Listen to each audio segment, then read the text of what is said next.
बिस्मिल्लाहिर्रहमानिर्रहीम। अस्सलाम वालेकुम नाज़रीन, आज 8 अक्टूबर 2020 है और 8 अक्टूबर 2005 को आज़ाद कश्मीर में और पाकिस्तान के कुछ इलाकों में एक होलनाक ज़लज़ला आया जिसने तबाही मचा दी और जिसे कश्मीर की तारीख़ में क़यामत सुगरा कहा जाता है, जिसमें हज़ारों की तादाद में लोग शहीद हुए, ज़ख्मी हुए। इसके अलावा लोगों के मकानात, इंफ्रास्ट्रक्चर जो आज़ाद कश्मीर था वो बिल्कुल तबाह हो गया।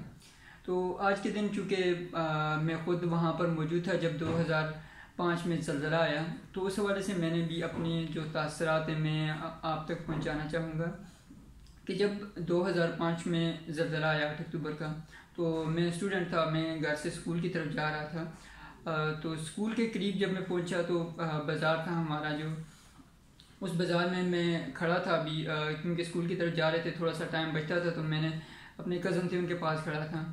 तो अचानक जब ज़लज़ला हुआ है तो हमें लोग पकड़ के एक तरफ से इधर से उधर लेके जा रहे थे कि रोड के ऊपर हम कलमा तैयबा का वेट करते हुए, समझ नहीं आई कि किस तरह से एकदम से लोग इकट्ठे होना शुरू हो गए और सारे लोग सड़क पर आ गए। और मैं देख रहा था कि ऊपर के बिल्डिंगें ऊपर से नीचे गिर रही हैं, जो सामने वाले, क्योंकि वो पहाड़ी इलाका था तो सामने से बिल्डिंगें गिरती हुई नज़र आ रही थी। तो मेरे सामने देखते हुए बिल्डिंगें 3-4 जो है मेरे बिल्कुल करीब था, तो वो नीचे आई हैं। तो अल्लाह ताला की कुदरत थी कि अल्लाह ताला ने हमें महफूज रखा। तो उसके बाद मैं पहले भागा, क्योंकि जब मैंने देखा ये वाली सूरत हाल तो मैंने ये समझा कि ये सिर्फ यहाँ पर है। तो मैं भागा स्कूल की तरफ, मैंने कहा स्कूल में जाके बताऊँ। अब स्कूल वाली तरफ में गया तो स्कूल की बिल्डिंग भी गिर चुकी थी। वापस वहाँ पर चूँकि उस वक्त मोबाइल तो नहीं होते थे, लैंडलाइन टेलीफोन होते थे, तो वहाँ पर एक पीसीओ था करीब। तो मैं भागा, मैंने कहा पीसीओ से जाके मैं घर में अपनी वालदा को फ़ोन करके बताऊँ कि इस तरह से यहाँ पर बिल्डिंगें गिरी हैं, चूँकि छोटा था और ये ना पता नहीं था कि ये ज़लज़ला हुआ है। तो जहन में यह था कि ये बिल्डिंगें गिरी हैं, तो मैं घर फ़ोन करके बता दूँ अम्मी को कि मैं ठीक हूँ। तो जब उस तरफ भागा तो वो जो पीसीओ वाली बिल्डिंग थी वो भी गिरी हुई थी। फिर उसके बाद जो हमारे करीब एक और स्कूल था, प्राइवेट स्कूल था, तो वहाँ पर मेरे कज़न पढ़ते थे। मैंने कहा मैं जाता हूँ उनकी तरफ। अब उसकी तरफ गया तो वो भी स्कूल भी गिरा हुआ था, लेकिन उनको साइड पे एक जगह पे बिठाया हुआ था उन्होंने। तो वहाँ पर मेरे कज़न थे, कज़न हम मेरे साथ मिले। तो मैं मेरे वालिद साहब जो उस वक्त कोर्ट में थे, तो मैंने कहा कि अब उनका इंतज़ार करते हैं, वो आएँ तो फिर उनके साथ हम घर जाएँ। तो मेरे वालिद साहब के एक दोस्त हैं, तो वो आए, उन्होंने मुझे बताया कि आपके वालिद साहब बिल्कुल ठीक हैं, तो आप घर जाना चाहते हैं तो आप घर चले जाएँ, नहीं तो मेरे साथ जाएँ। तो मैंने कहा नहीं, मैं अब्बू का इंतज़ार करता हूँ, तो जब वो आएंगे तो मैं वापस उनके साथ घर जाऊंगा। तो हमारे वालिद साहब वहाँ पर थोड़ा सा जो लोग थे उनको निकालते रहे बिल्डिंगों से, जो गिरे हुए थे, बिल्डिंग के नीचे आए हुए थे। तो उनको निकालने के बाद जब वो हमारे पास आए तो चूँकि एक जगह ऐसी बन चुकी थी कि जहाँ पर तकरीबन हमारे इलाके के लोग, वो सारे जो स्कूल के बाज़ार के करीब के लोग थे, जितने स्कूल के लोग थे, वो एक सीधी जगह थी, वहाँ पर आके इकट्ठे होना शुरू हो गए थे। तो मैं हटियाँ वाला बाज़ार के करीब था, तो मैं वालिद साहब आए, वो मुझे मिले और उन्होंने मुझे कहा कि आप घर चले जाओ। तो मैं आ रहा हूँ, क्योंकि काफ़ी लोग हैं, तो मैं इनको निकाल के आता हूँ। अब ये हमें ये पता नहीं था कि हमारे इलाके में भी, हमारा जो गांव है वहाँ पर भी ज़लज़ला आ चुका है।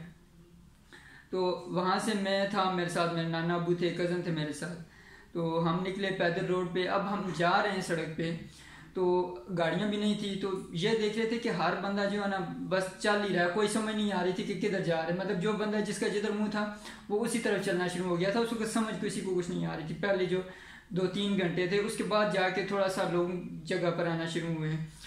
तो हम भी जा रहे थे सड़क में। अब जो मिलता उससे पूछते तो वो कहता कोई पता नहीं है, हमारा इलाका तबाह हो गया। जिससे पूछते वो कहता इलाका तबाह हो गया, अब कोई पता नहीं, बाकी किसी का कोई पता नहीं है।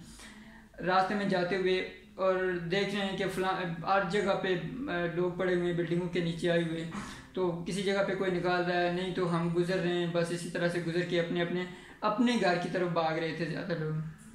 अब मैं अपने घर से थोड़ा सा नीचे है जो जगह, वहाँ पर पहुँचा, तो वहाँ पर आगे मेरा छोटा भाई खड़ा था, जिसने आके मुझे बताया कि हम चूँकि अपनी जो नानी अम्मा थी, हम उनको भी अम्मी कहते थे, तो वो भी हमारे घर ही थी। तो उसने मुझे कहा कि अम्मी की डेथ हो गई है। तो मैं उसे मिला, क्योंकि वो कब्रिस्तान की तरफ जा रहा था। तो ये था कि हमारे गांव के लोगों ने एकदम से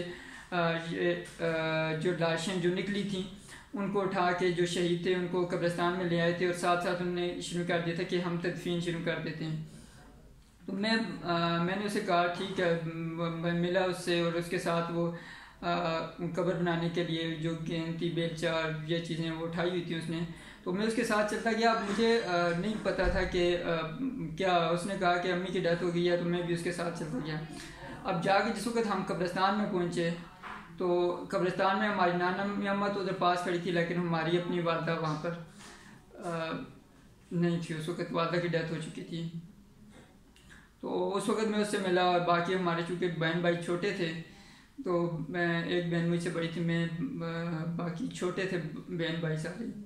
तो 2 भाई मेरे मुजफ्फराबाद थे उस वक्त। तो हमने रात को उधरी कब्रिस्तान में के पास ही एक जगह एक थी, तो वहाँ पर सारे गांव के जनाजे उन्होंने लाए हुए थे, वहाँ पर वो रख रहे थे और गांव के तकरीबन सारे लोग वहाँ पर जमा थे। तो वहाँ पर रात हमने गुजारी।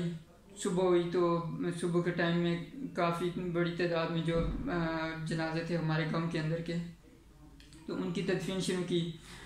उसके बाद जो मेरे 2 छोटे भाई थे वो उस वक़्त वहाँ पर नहीं थे, वो मुजफ्फराबाद में थे। तो अब वो दूसरे दिन आके पहुँचे और उनको भी नहीं पता चला था कि घर पहुँचने तक कि हमारी वालदा की डेथ हो गई है। तो जो भी लोग शहीद हुए अल्लाह ताला उन सब की बख्शिश व मग़फ़िरत फरमाएँ, हमारी वालदा की बख्शिश करें।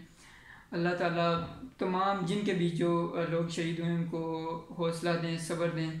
अल्लाह ताला हम सब को और इस मुल्क पाकिस्तान को इस वबा से महफूज रखें और जो भी आफात व बलियात हैं उनसे हमें महफूज रखें और आइंदा हमें किसी ऐसी बड़ी आजमाइश में न डालें।